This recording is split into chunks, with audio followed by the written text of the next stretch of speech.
All this time, I have been criticizing Gabriel for being a terrible villain, and now that he is using his brain, I'm scared. Hey guys, welcome back to another video in Blanc x Princess Justice. Today was released a clip of Optigami revealing some scary planning from both Natalie and Gabriel Agreste. They are finally using their brains and actually can find out who Ladybug and Cat Noir are. Will they find out who they are? We do know the synopsis was that both Adrien and Marinette can't transform in this episode. Would it be because Gabriel already found out their identities and caught them? Or does Ladybug actually saves the day? After all, this is the only episode, the last episode chronologically that we know. We don't know what other episode can go after that. So, can it be that Gabriel Agreste finds out their identities? There's a lot of theories for this episode and I will be analyzing, so if you want to know about this, don't leave this video and subscribe down below and leave a like if you enjoyed, and let's begin this video.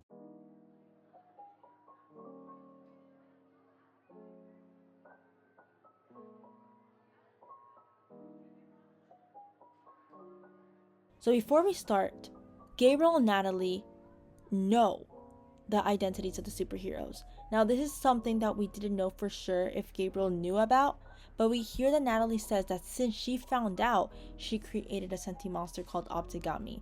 Now, before one of my theories that I did like 2 weeks ago, I thought it could have been Kagami for the obvious reason that it sounded similar to her name. But we definitely can see that it's not that. But my second theory that was from 2 weeks ago, I also thought that this episode could be like Oblivio, and I'll explain later in the video. Optigami is called like that for the reason that it's butterflies made out of paper, the origami part, and also allows Natalie to see more than she can normally see, so it optimizes her. So another thing I want to point out is the computer. We can see the logo in the outside of the computer, and it's the same one of the Tsurugi or Kagami's family logo.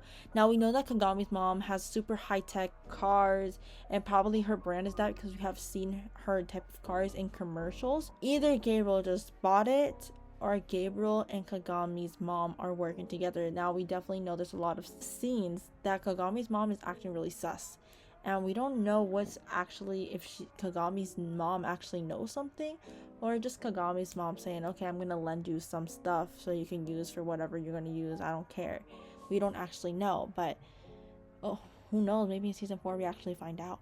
Gabriel's plan is to make a huge problem, or just to kumatize someone that is really big, that Marinette needs to give a miraculous to someone else in order to put Optigami in a miraculous.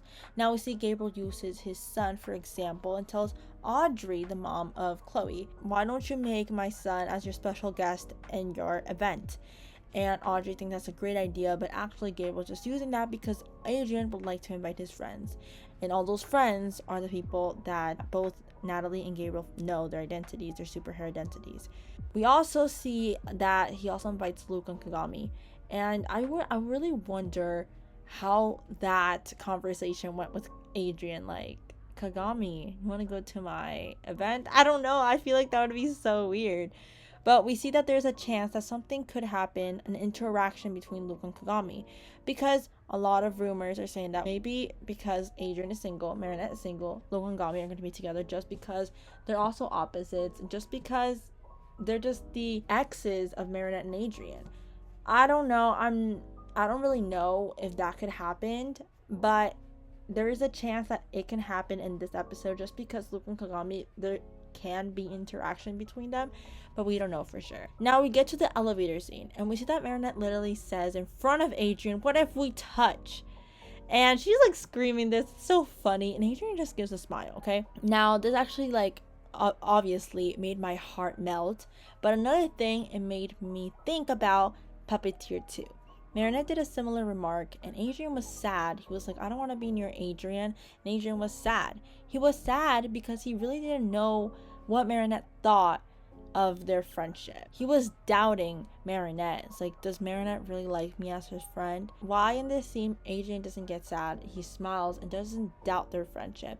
Maybe especially because after episode 4, Mr. Pigeon 72, each episode after that, there are scenes that deepen their relationship, and who knows, maybe Adrien thinks, like, based off everything we have been through, like in season 4, Adrian's relationship with her has deepened so much that he knows for sure that Marinette likes him. Like, not likes him like romantically, but they're in good terms. That adorable smile was so cute. And another proof is that Marinette said at the end, like, I don't want to rush anything.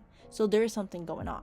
You're saying there's rushing anything, but anything what? There's something going on, you know? So apparently everything is being recorded live and Adrian is there in front of everyone. Eventually we see that Shadow Moth creates a sentient monster that looks like Alec, while Alec is there in the bathroom listening to Gabriel's plan and just terrified of his life. Audrey once again becomes Style Queen, and I have two theories. Eventually in the rest of the video, not once Cat Noir appears in the trailer. Maybe because Adrian was on stage, and while Audrey became Style Queen, she created him to a golden statue like in the episode of Style Queen. Maybe another reason why Ladybug will become Ladybee is because Style Queen creates both Chloe and Zoe, who is sitting taking pictures, become statues, and Ladybug has no one to give the miraculous to, so she uses on herself and she infuses the Ladybug and the Bee Miraculous as Lady Bee, and she has to hide and give the miraculous to both Alia and Nino, and we see that Alia creates an illusion. If we go back to the synopsis, it says that Adrian and Marinette can't transform. Maybe Adrian can't transform because he is a statue, and Marinette can't because she is being watched by Hawkmoth.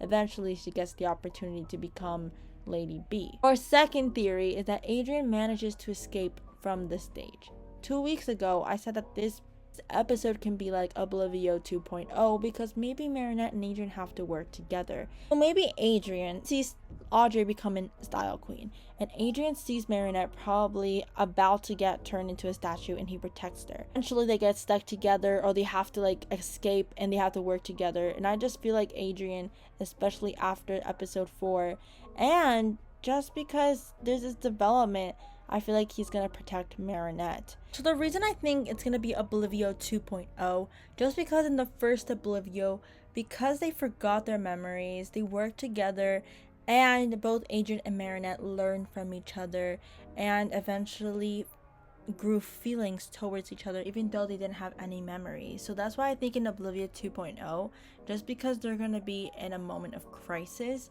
they're going to learn more of each other, work together, and eventually grow feelings towards each other.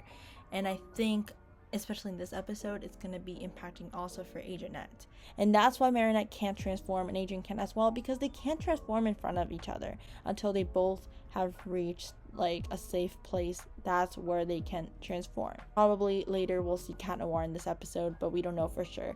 Honestly, I feel like the first theory is more logical, but I also think the second theory is logical too, so who knows. Lady B. Thomas lied to us again. Thomas Hastrick. We see in quotes he said discarded concept, and then we see the discarded concept in Optigami. I did say that it was going to happen, and I did think that it would happen in Soul Crusher, but eventually it happened in Optigami, which no one expected. But I'm so happy that we get to see it because it's amazing. I love how she looks like, and hopefully we'll get a full transformation. Don't forget May 30th for this episode, and let me know what are your theories in the comment section below. Let me know if you enjoyed this video, if you understood everything, and if you're new, don't forget to subscribe down below and leave a like if you enjoyed, and I'll see you guys in the next video. Bye guys.